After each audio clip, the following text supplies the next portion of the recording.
Fatima Cabral has called this complex home for nearly 2 decades. She raised her children here in Pointe-aux-Trembles and says others deserve that same chance. It makes no sense, she says. People are unhoused while homes sit empty. Out of the 650 apartments located on the 24th, 25th, 26th, and 27th Avenues, almost 200 are vacant. They are 1 to 3 bedroom units, affordably priced. For example, there is a 1-bedroom for $640 a month. The buildings were constructed in 1959, and the current owner told Noovo some units are being kept vacant for future renovations. Cabral and others have doubts. Dominique Brière grew up here, and he believes what's needed goes beyond simple renovations. He says bricks are crumbling, windows are warped, and even some foundations are sinking. And while conditions worsen, he says rent keeps rising.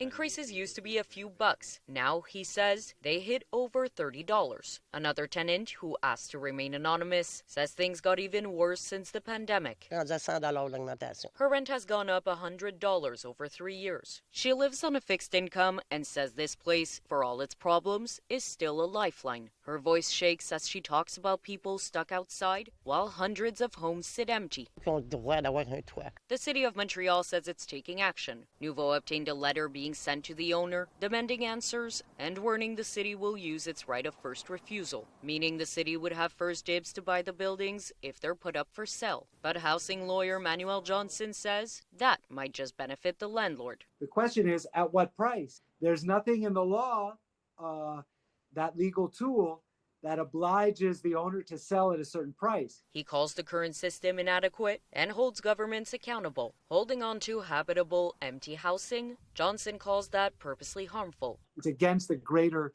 interests of society and against the greater good. Projet Montréal leader Luc Rabouin says if elected this fall, he'll impose a vacancy tax on landlords who sit on empty units. If they're not on the market and they stay for more than 6 months vacant, we can impose a tax on these units. But he admits it won't be easy. The city doesn't know which units are rented or vacant, so Rabouin calls on the province to create a registry. Quebec hasn't said whether it will, but a spokesperson for the housing ministry tells CTV News, "We want every home that could be rented to be available for rent." CTV News tried to reach the owner, but got no response. And so, nearly 200 units remain vacant, with no clear timeline when they could be filled, all while the housing crisis deepens. Laurence Brisson-Dubreuil, CTV News.